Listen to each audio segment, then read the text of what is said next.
Hey guys, in today's video I will be going over the new 2021 Atlantic hurricane season forecasts that have come out from NOAA and from actually from a few places.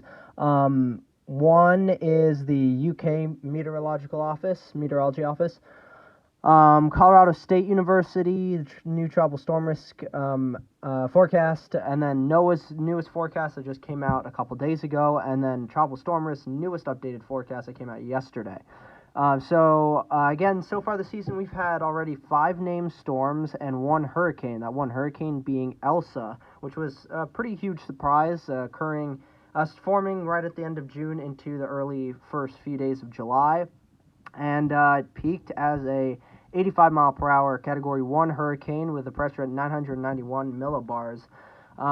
It really, through its lifetime, especially as being a hurricane, it really wasn't generally looking great most of that time, but the National Hurricane Center attained enough evidence to upgrade it to a Category 1 hurricane. So, we'll see, by the end of the season, and once they start releasing their tropical cyclone reports for each storm this season, whether or not they keep Elsa as a hurricane, as a Category 1 hurricane. But let's go over what some of the newest forecasts are looking like for this season moving forward, especially now moving into the peak of the hurricane season. We're now in August, so that's typically generally like the first month of where we start seeing peak activity occur. And then, of course, September 10th particularly, is the peak month, peak day of the Atlantic hurricane season, and is the most likely time to see tropical cyclones occur in the Atlantic.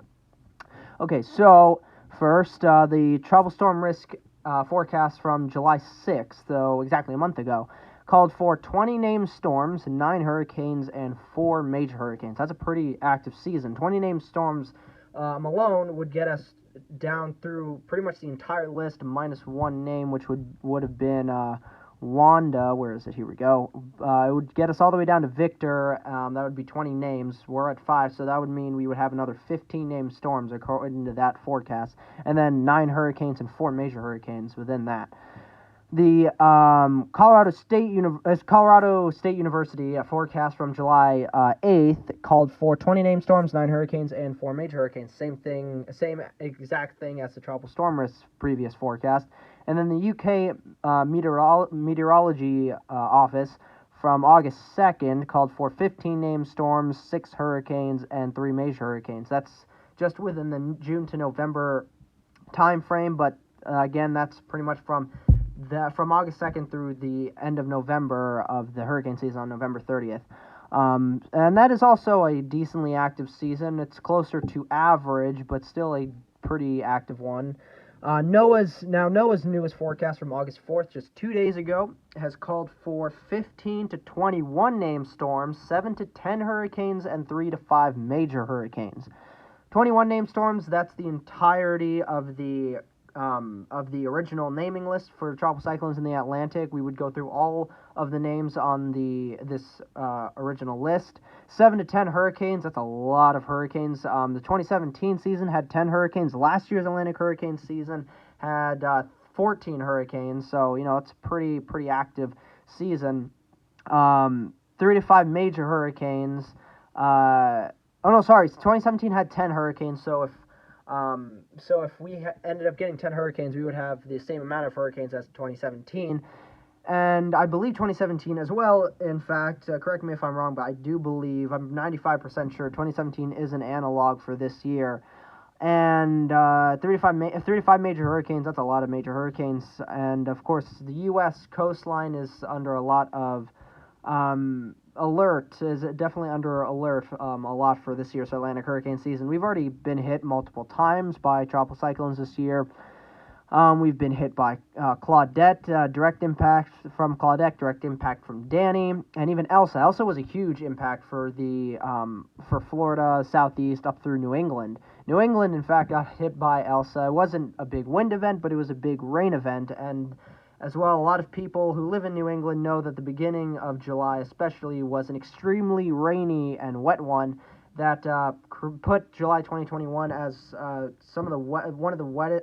wettest July on record for I know Connecticut for sure. I'm not sure about any of the other states in New England. I'm sure for a bunch of other states, though, in New England as well, it would end up being one of the wettest, if not the wettest, July on record. Elsa definitely caused a lot of problems for many, many states and many, many people.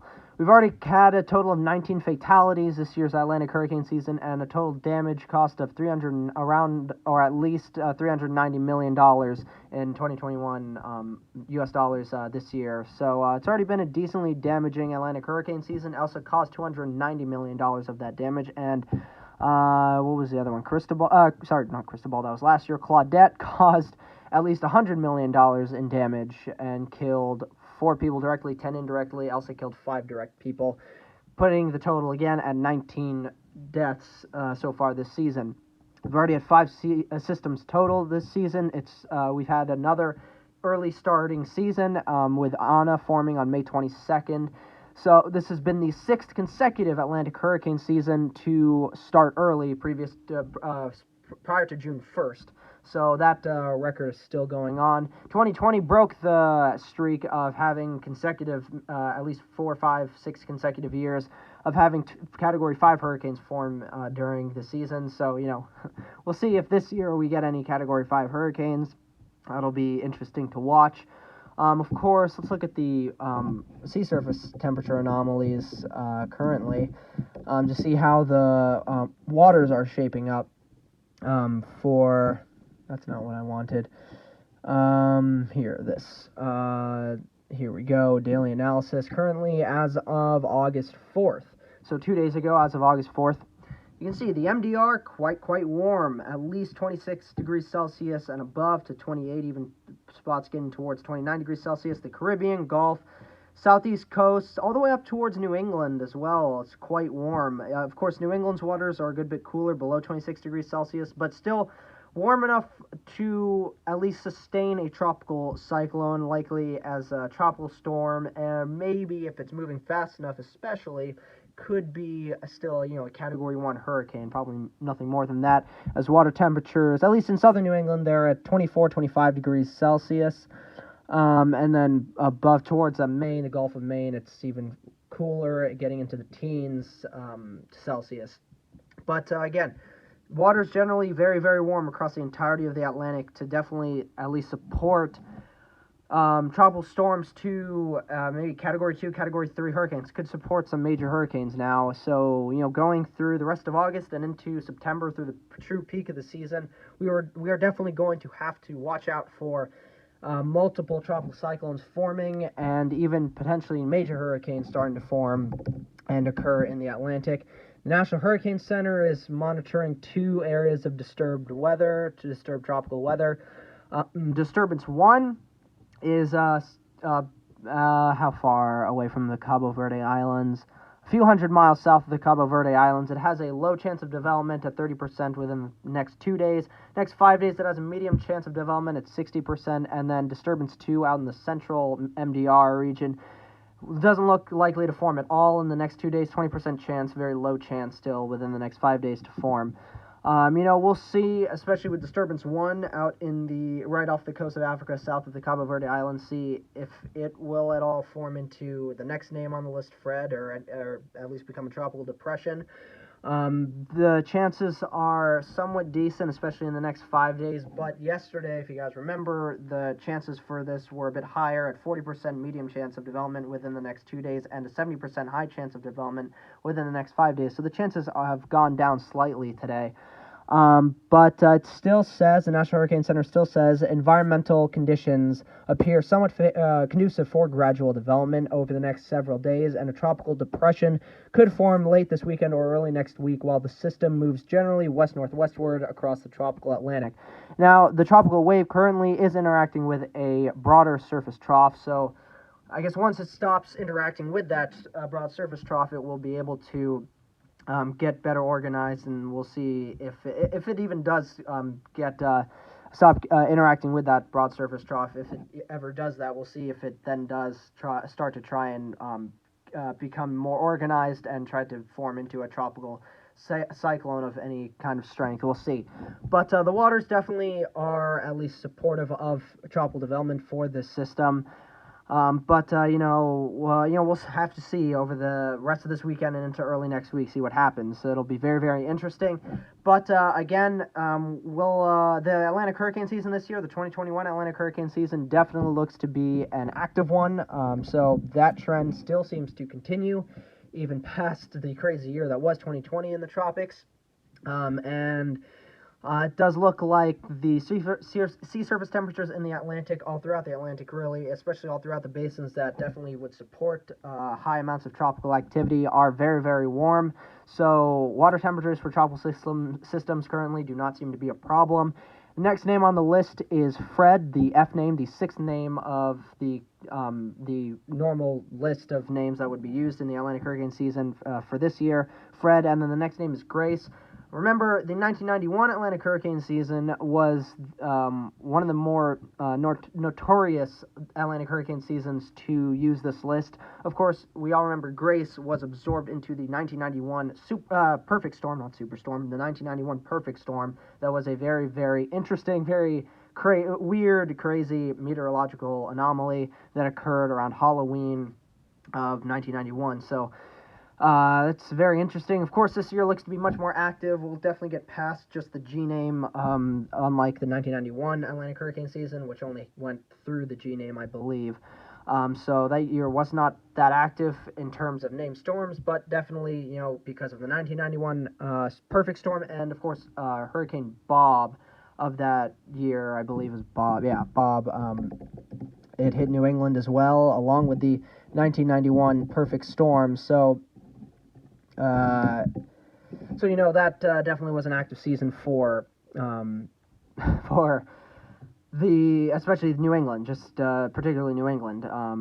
Bob, Category 3 hurricane hit New England as a Category 2 hurricane. A pretty strong storm to hit New England, especially in August. That was an interesting time frame. And then of course we had where's Grace? Where's Grace? Where is Grace? Oh, here's Grace. All the way in October, and then of course we went through through the G name. Of course, we had a bunch of tropical depressions that didn't form, and then of course we had the perfect storm at the end of October into the very beginning of November. That was a very, very interesting storm. Again, this year's Atlantic hurricane season, again, looks to be a pretty active one. National Hurricane Center is still currently monitoring 2 tropical disturbances, and one of them at least looks more likely than the other to form into our next named storm, maybe, or at least tropical depression. Of course, the chances have gone down a bit since yesterday, so of course we'll have to see what happens with it and its interaction with the broad surface trough. And again, we'll continue to monitor that through the rest of this weekend and into early next week. Hopefully you guys enjoyed this video. This year's Atlantic hurricane season definitely looks to be active, could get towards the end of the conventional naming list, and, who knows, we might use the now new auxiliary list for the first time this year if the Atlantic hurricane season, if it decides to become that active. But, of course, does look likely that we will at least potentially get towards the end of the conventional naming list, and maybe even get to the end of the conventional naming list. The NOAA, the Tropical Storm Risk, Colorado State University, they're all calling for it to be a pretty active one, get towards the end of the conventional naming list. So we'll see what happens. Could be pretty interesting going through the peak of the season. Can't wait to track many tropical cyclones with you guys. It's nice to finally actually put one of these videos out for you guys finally after so long, especially after, honestly, more than a month. So hopefully you guys, you really enjoyed this video. If you did, please consider liking the video down below. Please consider subscribing to my channel if you haven't already. If you like this kind of content and you want to see more of it, please consider subscribing down below. Comment on this video on what you guys think about how the peak of the season especially is going to go, and what you guys think about these new forecasts that have come out from NOAA, Colorado State University, and whatnot. Comment down below. Of course, let's have a lively discussion down there, albeit respectful one, and let's have lively discussion down there in the comments section.